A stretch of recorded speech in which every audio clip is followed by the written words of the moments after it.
Hello everyone, welcome back to its my lifestyle blogs. ಇದು ವರಮಹಾಲಕ್ಷ್ಮಿ ಹಬ್ಬ ದಿನದ blog. So ನಾನು ಯಾವ ರೀತಿ ಎಲ್ಲ ವರಮಹಾಲಕ್ಷ್ಮಿ ಹಬ್ಬನ ಮಾಡ್ತೀನಿ, ಹಾಗೆ ತಟ್ಟೆಗಳೆಲ್ಲ ಯಾವ ರೀತಿ ಜೋಡಿಸ್ಕೊಂಡಿದ್ದೆ ಅನ್ನೋದನ್ನು ಈ ವಿಡಿಯೋದಲ್ಲಿ ಕಂಪ್ಲೀಟ್ ಎಂಡ್ವರೆಗೂ ನೋಡಿ. ಹಾಗೆ ಫ್ರೆಂಡ್ಸ್, ನನ್ನ ಚಾನಲ್ ಯಾರು ಫಸ್ಟ್ ಟೈಮ್ ಮಾಡ್ತಾರೆ ಸಬ್ಸ್ಕ್ರೈಬ್ ಮಾಡ್ಕೊಳ್ಳಿ. ಹಾಗೆ ನಿಮ್ಗೇನಾದ್ರು ಈ ವಿಡಿಯೋ ಇಷ್ಟ ಅಂದರೆ ಒಂದು ಲೈಕ್ನ ಮಾಡಿ. ಇದು ಹಬ್ಬದ ದಿನದ ಬ್ಲಾಗ್ ಆಗಿರುತ್ತೆ. ಹಾಗೆ ವರಮಹಾಲಕ್ಷ್ಮಿ ಹಬ್ಬ ಅಂದ್ರೇ ಸ್ವಲ್ಪ ಹೆಚ್ಚಿಗೆ ಕೆಲಸ ಇರುತ್ತೆ ಅಂತಲೇ ಹೇಳ್ಬೋದು. ಸೊ ಆಲ್ರೆಡಿ ಒಂದು 3 ಡೇಸಿಂದ ಪ್ರಿಪ್ರೇಷನ್ಸ್ ಎಲ್ಲ ಸ್ಟಾರ್ಟ್ ಆಗ್ತಿತ್ತು. ಸೊ ನಾನು ಹಿಂದಿನ ನೈಟೇ ಎಲ್ಲ ಪ್ಲ್ಯಾನ್ನ ಮಾಡಿಕೊಂಡು ಯಾವ ರೀತಿ ನಾನು ಪ್ರತಿ ವರ್ಷವೂ ಅಷ್ಟೇ ಒಂದೊಂದು ಥೀಮಲ್ಲಿ ವರಮಹಾಲಕ್ಷ್ಮಿ ಅಮ್ಮನವ್ರನ್ನ ಕೂರಿಸೋದು, ಆ ದೇವಿನ ಕೂರಿಸ್ಕೊಳ್ಳೋದು ಒಂದು ರೀತಿ ಪ್ಲ್ಯಾನ್ ಮಾಡ್ಕೊಂಡಿರ್ತೀನಿ. ಯಾವತ್ತು ಪ್ರತಿ ವರ್ಷವೂ ಒಂದೊಂದು ಥೀಮಲ್ಲಿ ಡಿಫ್ರೆಂಟಾಗೇ ಸೆಲೆಬ್ರೇಟ್ ಮಾಡ್ಕೊತೀನಿ. ಸೊ ಪ್ರತಿ ಸಲ ಒಂದೇ ಥರ ಡೆಕೋರೇಷನ್ ಈ ಥರ ಇರ್ದಿರ ಈ ಥರ ಸ್ವಲ್ಪ ಚೇಂಜಸ್ ಇರಲಿ ಅಂತ ಪ್ರತಿ ವರ್ಷವೂ ಒಂದೊಂದು ಥೀಮಲ್ಲಿ ಬ್ಯಾಕ್ಗ್ರೌಂಡ್ ಡೆಕೋರೇಷನ್ ಎಲ್ಲ ಅರೇಂಜ್ ಮಾಡ್ಕೊಂಡಿರ್ತೀನಿ. ಹಾಗೆ ಈ ಸಲನೂ ಆರ್ಚೆಡ್ ಫ್ಲವರಲ್ಲಿ ಈ ಥರ ಮಾಡಬೇಕು ಅಂತ ನಮ್ಮ ಮನೆಯವರು ತುಂಬಾ ಹೆಲ್ಪ್ ಮಾಡಿಬಿಟ್ಟು ನನಗೆ ಈ ಥರ ಎಲ್ಲ ಮಾಡಿಕೊಟ್ಟಿದ್ದು. ಆರ್ಚೆಡ್ ಫ್ಲವರ್ಸಿಂದ ತುಂಬಾ ಚೆನ್ನಾಗಿ ಕಾಣಿಸ್ತಿತ್ತು. ಹಾಗೆ ಹಿಂದೆ ಒಂದು ಲೈಟು ಸಹ ಈ ಕಲರ್ ಬ್ಲಿಂಕ್ ಆಗ್ತಿರತ್ತಲ್ಲ, ಆ ಥರ ಲೈಟ್ನ ಒಂದು ಅರೇಂಜ್ ಮಾಡಿದ್ವಿ. ತುಂಬಾ ಚೆನ್ನಾಗಿತ್ತು. ಹಾಗೆ ಇನ್ನು ಅಮ್ಮನವ್ರನ್ನ ಸೀರೆ ಉಡಿಸೋದು ಆಗಿರ್ಬೋದು ಎಲ್ಲನೂ ನಾನು ಹಿಂದಿನ ನೈಟನ್ನೇ ಎಲ್ಲ ರೆಡಿ ಮಾಡಿಟ್ಕೊಂಡಿದ್ದೆ. ಈ ಸಲ ಅಷ್ಟೇ ಪ್ರತಿ ಸಲ ನಾನು ಒಂದು ಬಿಂದಿಗೆ ಮತ್ತು ಒಂದು ಚೊಂಬನ್ನ ಅರೇಂಜ್ ಮಾಡಿಬಿಟ್ಟು ಅಮ್ಮನವ್ರಿಗೆ ಸೀರೆ ಉಡಿಸ್ತಿದ್ದೆ. ಬಟ್ ಈ ಸಲ ಅಲ್ಲ, ಸ್ಟ್ಯಾಂಡ್ ತಗೊಳ್ಳೋಣ. ಸ್ಟ್ಯಾಂಡ್ ಅದೇ ತುಂಬಾ ಈಸಿಯಾಗಿ ಸೀರೆ ಉಡಿಸ್ಬೋದು, ಹಾಗೆ ಚೆನ್ನಾಗೂ ಅಮ್ಮನವ್ರು ಕಾಣಿಸ್ತಾರೆ ಅಂತ ಹೇಳ್ಬಿಟ್ಟು ಈ ಸಲ ಹೊಸ್ದಾಗಿ ಸ್ಟ್ಯಾಂಡನ್ನ ಪರ್ಚೇಸ್ ಮಾಡಿದೆ. ಈ ಸ್ಟ್ಯಾಂಡ್ ಅಂತೂ ತುಂಬಾ ಹೆಲ್ಪ್ಫುಲ್ ಆಗುತ್ತೆ ಬೇಗನೂ. ಸೊ ಹೊಸ್ದಾಗಿ ಲಕ್ಷ್ಮೀನ ಕುಣಿಸ್ಬೇಕು ಅಂದ್ಕೊಂಡಿರ್ತಾರಲ್ಲ ಅವ್ರಿಗಂತೂ ಈ ಥರದ್ದು ತುಂಬಾ ಹೆಲ್ಪ್ ಆಗುತ್ತೆ. ಸ್ಟ್ಯಾಂಡು ಬೇಗನೂ ಆಗಿಬಿಡುತ್ತೆ, ಹಾಗೆ ನೀಟಾಗಿ ಅಮ್ಮನವ್ರಿಗೆ ಚೆನ್ನಾಗಿ ಸೀರೆ ಉಡಿಸ್ಬೋದು ನನ್ನ ಒಪಿನಿಯನ್ ಪ್ರಕಾರ.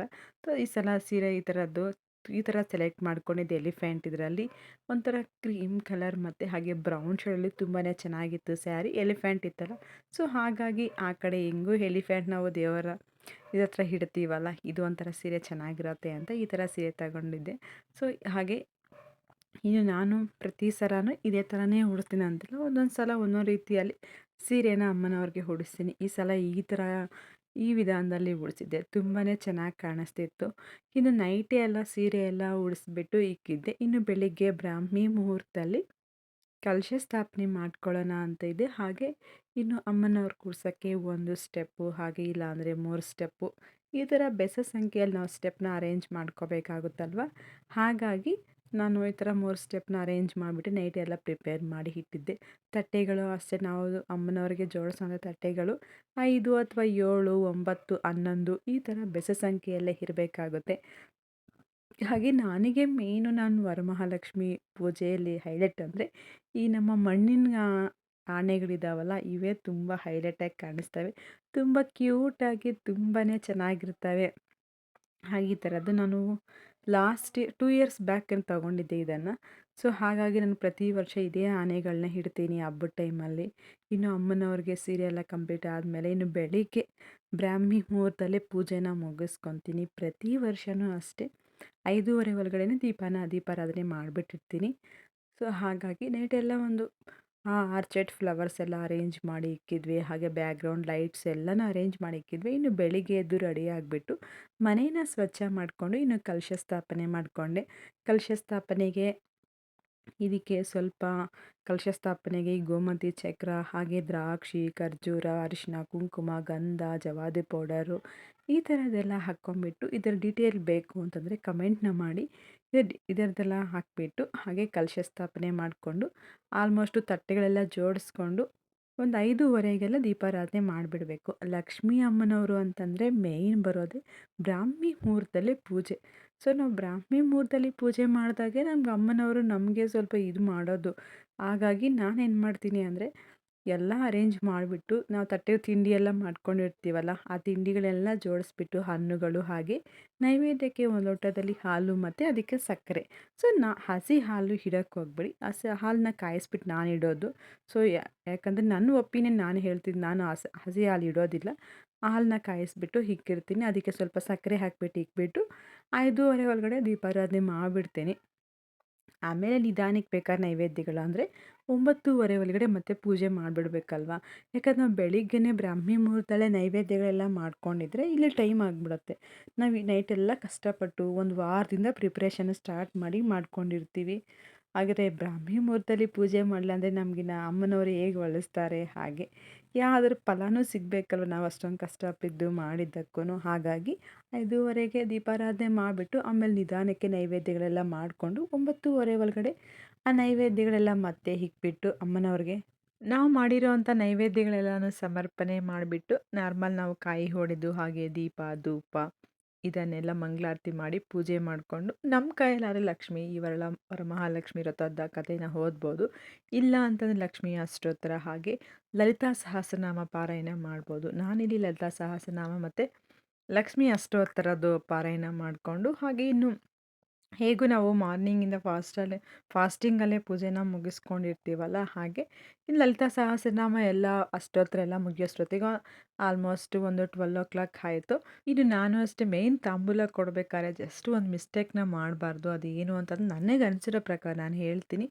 ನಾವು ಎಷ್ಟು ಕಷ್ಟ ಬಿದ್ದು ಒಂದು ವಾರದಿಂದ ಪ್ರಿಪ್ರೇಷನ್ ಎಲ್ಲ ಮಾಡಿರ್ತೀವಿ. ಆದರೆ ಆದಷ್ಟು ತಾಂಬೂಲ ಕೊಡಬೇಕಾದ್ರೆ ನಾವು ಫಾಸ್ಟಿಂಗಲ್ಲೇ ಪೂಜೆ ಎಲ್ಲ ಮುಗಿಸ್ಕೊಂಡಿರ್ತೀವಲ್ಲ, ಚಿಕ್ಕ ಮಕ್ಕಳು ದೇವರಿಗೆ ಸಮಾನ ಅಲ್ವಾ ಅಂತ ಒಂದು 3 ಇಲ್ಲ 5 ಜನ ಒಬ್ಬರು ಯಾರಿದ್ರೆ ಅವ್ರಿಗೆ ಒಂದು ಇಬ್ಬರಿದ್ರೆ ಇಬ್ಬರಿಗೆ ಮೊದಲು ಚಿಕ್ಕ ಮಕ್ಕಳಿಗೆ ಒಂದು 6 ವರ್ಷ 7 ವರ್ಷ ಅಂತ ಮಕ್ಕಳಿರ್ತಾರಲ್ಲ ಅಂಥ ಮಕ್ಕಳಿಗೆ ಮೊದಲು ತಾಂಬೂಲ ಕೊಟ್ಬಿಟ್ಟು ಆಮೇಲೆ ನೆಕ್ಸ್ಟ್ ನಾವು ಯಾರಿಗೆ ಬೇಕಾದ್ರೂ ಕೊಡ್ಬೋದು. ಇದನ್ನು ಯಾಕೆ ಅಂತಂದರೆ ಮಕ್ಕಳು ಒಂದು ನಿಷ್ಕಲ್ಮಶವಾದ ಮನಸ್ಸಿರುತ್ತೆ. ಹಾಗೆ ಚಿಕ್ಕ ಮಕ್ಕಳಂದರೆ ದೇವರಿಗೆ ಪ್ರತಿರೂಪ ದೇವರ ಸ್ವರೂಪ ಆಗಿರೋದ್ರಿಂದ ಆ ಮಕ್ಕಳಿಗೆ ತಾಂಬೂಲ ಕೊಟ್ಟು ಅವ್ರನ್ನ ಅವ್ರ ಮನಸ್ಸಿಗೆ ಸಂತೋಷ ಪಡಿಸಿ ನಾವು ಮಾಡಿರುವಂಥ ನೈವೇದ್ಯಗಳೇನಾದ್ರು ಸ್ವಲ್ಪ ಕೊಟ್ಬಿಟ್ಟು ಅವ್ರಿಗೆ ತಿನ್ನೋಕ್ಕೆ ಅವರ ಕಾಲಿಗೆ ನಮಸ್ಕಾರ ಹಾಕ್ಕೊಂಡು ಆಶೀರ್ವಾದ ತಗೊಂಡ್ರೆ ತುಂಬಾ ಒಳ್ಳೆಯದು. ಸೊ ಸಣ್ಣ ಮಕ್ಕಳು ಅಂದರೆ ಹೆಣ್ಮಕ್ಳು ಪ್ರತಿಯೊಬ್ಬರೂ ಮಹಾಲಕ್ಷ್ಮಿ ಸ್ವರೂಪ ಆಗಿರೋದ್ರಿಂದ ಸೊ ಇದೊಂಥರ ತುಂಬ ಒಳ್ಳೆಯದು. ನಾನು ಮಾಡೋ ರೀತಿ ನಿಮಗೆ ಹೇಳ್ತಿದ್ದೀನಿ. ಆದರೆ ಇದನ್ನೇ ಪಾಲಿಸಬೇಕು ಅಂತಲ್ಲ, ನಾನು ಮಾಡೋ ಹಬ್ಬದ ವಿಧಾನದಲ್ಲಿ ನಾನಿದೊಂದು ಹೇಳ್ತೀನಿ ಅಷ್ಟೇ. ಹಾಗೆ ನಾನಿನ್ನು ನೈವೇದ್ಯಗಳಂತಂದರೆ ಒಬ್ಬಟ್ಟು, ಚಿತ್ರಾನ್ನ ಹಾಗೆ ಸ್ವಲ್ಪ ಮೊಸರನ್ನ ಹಾಗೆ ಅಕ್ಕಿಯಿಂದ ಪಾಯಸ ಮಾಡಿದ್ದೆ. ಸೊ ಅಮ್ಮನವ್ರಿಗೆ ತುಂಬ ಪ್ರಿಯವಾದದ್ದು ಅಕ್ಕಿ ಪಾಯಸ. ಹಾಗೆ ಅಕ್ಕಿ ಪಾಯಸ, ಪೊಂಗಲ್ಲು, ಚಿತ್ರಾನ್ನ ಇದಂದರೆ ತುಂಬ ಇಷ್ಟ. ಸೊ ನಾನು ಪ್ರತಿ ವರ್ಷವೂ ಅಷ್ಟೇ ನನಗೆ ಯಾವ ರೀತಿ ಟೈಮ್ ಅಡ್ಜಸ್ಟ್ಮೆಂಟ್ ಆಗುತ್ತೋ ಒಂದು 3 4 ಥರ ಈ ಥರ ನೈವೇದ್ಯಗಳು ಮಾಡ್ತೀನಿ. ಹಾಗೆ ಇನ್ನು ಮೇಯ್ನ್ ಅಮ್ಮನವ್ರಿಗೆ ಪಂಚಾಮೃತ ಮಾಡಬೇಕಲ್ವ, ಅದಕ್ಕೂ ಬಾಳೆಹಣ್ಣು, ಮೊಸರು, ಜೇನುತುಪ್ಪ, ಸಕ್ಕರೆ ಹಾಗೆ ಹಾಲು ಈ ಥರದ್ದು ಸ್ವಲ್ಪ ಪನ್ನೀರು ಈ ಥರದ್ದೆಲ್ಲ ಹಾಕ್ಕೊಂಬಿಟ್ಟು ಪಂಚಾಮೃತನ ಮಾಡಿ ಇಕ್ಕಿದೆ. ಬಂದವ್ರಿಗೆಲ್ಲನೂ ಮುತ್ತೈದೆಯರು ಬರ್ತಾರಲ್ಲ ಮನೆಗೆ ಅರಿಶಿನ ಕುಂಕುಮ ತಗೊಳ್ಳೋಕ್ಕೆ, ಅವರಿಗೆಲ್ಲ ಪಂಚಾಮೃತವನ್ನು ಕೊಟ್ಟು ಈ ಥರ ನಾವು ಪ್ರಸಾದ ರೂಪದಲ್ಲಾದರೂ ಕೊಡ್ಬೋದು. ಹಾಗೆ ಮನೆಯವರೆಲ್ಲ ಇನ್ನು ಪಂಚಾಮೃತ ಪ್ರಸಾದವನ್ನಾಗಿ ತಗೊಂಡು ಇನ್ನು ಕಂಕಣ ದಾರ ರೆಡಿ ಮಾಡ್ಕೊತೀವಿ. 9 ಗಂಟೆಗೂ ಒಂದೊಂದು ಥರ ಒಂದು ಮಂತ್ರಗಳಿದ್ದಾವೆ. ಆ 9 ಗಂಟೆನೂ ಹಾಕಿಬಿಟ್ಟು 9 ಗಂಟೆ ಹಾಕಿರೋ ದಾರನ ಅಮ್ಮನವ್ರ ಮುಂದೆ ಇಕ್ಬಿಟ್ಟು ಅದಕ್ಕೂ ಸಹ ಪೂಜೆ ಮಾಡಬೇಕಾಗುತ್ತೆ. ಆ 9 ಥರದ ಮಂತ್ರಗಳನ್ನು ಹೇಳ್ಕೊಂಡು ಅರಿಶಿನ ಕುಂಕುಮ ಎಲ್ಲ ಇಕ್ಕಿ ಅದಕ್ಕೂ ದೀಪ ಧೂಪಗಳನ್ನ ತೋರಿಸ್ಬಿಟ್ಟು ಪೂಜೆ ಮಾಡಿಕೊಂಡು ಪೂಜೆ ಎಲ್ಲ ಆದಮೇಲೆ ಕೊನೆಯಲ್ಲಿ ಮನೆಯಲ್ಲಿರೋಂಥ ಎಲ್ಲರೂ ದಾರ ಕಟ್ಕೋಬೋದು. ಇಲ್ಲ ಅಂತಂದರೆ ಮನೆಗೆ ಬರೋವಂಥ ಮುತ್ತೈದೆಯರಿಗೂ ಸಹ ಆ ಥರ ದಾರನ ಕೊಡ್ಬೋದು, ತಪ್ಪೇನಿಲ್ಲ ಅದರಲ್ಲಿ. ನಾನು ಈ ರೀತಿ ಪ್ರತಿ ವರ್ಷ ಈ ಥರ ಸಿಂಪಲ್ಲಾಗಿ ನಮಗೆ ಇರೋದರಲ್ಲೇ ಆಡಂಬರ ಜಾಸ್ತಿ ಏನು ಮಾಡ್ದಿರ ಇರೋದರಲ್ಲಿ ನೆಮ್ಮದಿಯಿಂದ ಭಕ್ತಿಯಿಂದ ಪೂಜೆ ಮಾಡ್ಕೊತೀನಿ. ಇನ್ನು ನಾನು ತಟ್ಟೆಗಳಲ್ಲಿ ಜೋಡಿಸಿಟ್ಟಂಥ ತಿಂಡಿಗಳೆಲ್ಲ ಆಲ್ಮೋಸ್ಟು ಒಂದು 1 ಡೇ ಬಿಫೋರ್ ಎಲ್ಲ ಪ್ರಿಪೇರ್ ಮಾಡಿ ಇಟ್ಕೊಂಡಿದ್ದೆ. ಯಾಕಂದರೆ ಅವತ್ತಿನ ದಿನ ಎಲ್ಲ ತಿಂಡಿಗಳು ಮಾಡಬೇಕು ಅಂದರೆ ಆಗೋಲ್ಲ. ಎಷ್ಟೆಲ್ಲ ನಾವು ಪ್ರಿಪ್ರೇಷನ್ ಮಾಡಿರ್ತೀವಿ ಮನೆಯಲ್ಲಿ ಅಮ್ಮನವ್ರಿಗೆ ತಿಂಡಿಗಳೇನಾದ್ರು ಮಾಡಿಲ್ಲ ಅಂತಂದರೆ ಒಂಥರ ಹಬ್ಬಕ್ಕೆ ಸಮಾಧಾನನೇ ಆಗಲ್ಲ. ಇನ್ನು ಈ ಹಬ್ಬ ಅಂತಂದರೆ ಸಂಜೆನೇ ತುಂಬ ಚೆನ್ನಾಗಿರೋದು. ಡೇಗಿಂತ ಸಂಜೆನೇ ಹಬ್ಬದ ವಾತಾವರಣ ಶುರುವಾಗುತ್ತೆ. ಯಾಕಂತಂದರೆ ಸೊ ನಾವು ಎಲ್ಲರನ್ನ ಅರಿಶಿನ ಕುಂಕುಮಕ್ಕೆ ಕರೆದಿರ್ತೀವಿ. ಹಾಗೆ ನಮ್ಮನ್ನು ಕರೆದಿರ್ತಾರೆ. ನಾವು ಇನ್ನೊಬ್ಬರ ಮನೆಗೆ ಹೋಗಿ ನೋಡ್ತೀವಿ. ಅಲ್ಲಿ ಯಾವ ಥರ ಲಕ್ಷ್ಮಿ ಕೂರಿಸಿರ್ತಾರೆ, ಏನೆಲ್ಲ ತಟ್ಟೆಗಳು ಜೋಡಿಸಿರ್ತಾರೆ, ಯಾವ ಥರ ಮಾಡಿದ್ದಾರೆ ಅಂತ ನೋಡ್ತೀವಿ. ಒಬ್ಬೊಬ್ಬರ ಮನೆಗೆ ಒಂದೊಂದು ವಿಧಾನದಲ್ಲಿ ಮಾಡಿರ್ತಾರೆ. ಬಟ್ ಯಾವುದೇ ರೀತಿ ಮಾಡಿದ್ರೂ ಅಮ್ಮನವ್ರಿಗೆ ಭಕ್ತಿ ಶ್ರದ್ಧೆಯಿಂದ ಪೂಜೆ ಮಾಡಿದ್ರೆ ಅಷ್ಟೇ ಸಾಕು. ಆಡಂಬರದಿಂದ ಪೂಜೆ ಮಾಡೋದಕ್ಕಿಂತ ನಮಗೆ ಎಷ್ಟರಲ್ಲಿ ಅನುಕೂಲ ಆಗುತ್ತೋ ಅಷ್ಟರಲ್ಲಿ ಭಕ್ತಿಯಿಂದ ಆ ಅಮ್ಮನವ್ರನ್ನ ಮನಸಾರೆ ಪ್ರೀತಿಯಿಂದ ಪೂಜೆ ಮಾಡಬೇಕು ಅಷ್ಟೇ. ಹಾಗೆ ಇನ್ನು ನಾನು ತಟ್ಟೆಯಲ್ಲಿ ಜೋಡಿಸಿಟ್ಟಂಥ ತಿಂಡಿಗಳೆಲ್ಲನೂ ಕರ್ಜಿಕಾಯಿ, ಚಕ್ಲಿ, ಈ ರವೆ ಉಂಡೆ ಇದೆಲ್ಲ ನಿನ್ನೆ ಎಲ್ಲ ಹಬ್ಬದ ಒಂದು ದಿನವೇ ಮೊದಲೇ ಎಲ್ಲ ಪ್ರಿಪೇರ್ ಮಾಡಿ ಇಟ್ಕೊಂಡಿದ್ದೆ. ಹಾಗೆ ಇನ್ನು ತಟ್ಟೆಗಳಲ್ಲಿ ವಿಷಯಕ್ಕೆಲ್ಲ ನಾನು ಹೇಳಿದ್ನಲ್ಲ ಹಾಗೆ 5 ಅಥವಾ 7, 11 ಈ ಥರ ಜೋಡಿಸ್ಕೋಬೋದು. ಇನ್ನು ಸಂಜೆ ನಮ್ಮನೆಗೆ ಬರೋವಂಥ ಮುತ್ತೈದೆಯರಿಗೆ ತಾಂಬೂಲ ಕೊಡೋಕ್ಕೆ ಎಳೆ ಅಡಿಕೆ ಅದಕ್ಕೇನೆ ಸರ್ ₹1 ಕಾಯಿನು, ಒಂದು ಹೂವು ಹಾಗೆ ಅದ್ರ ಜೊತೆಗೆ ಬ್ಲೌಸ್ ಪೀಸು, 2 ಬಾಳೆಹಣ್ಣು ಇಲ್ಲಾಂತಂದರೆ ಒಂದು ತೆಂಗಿನಕಾಯಿ.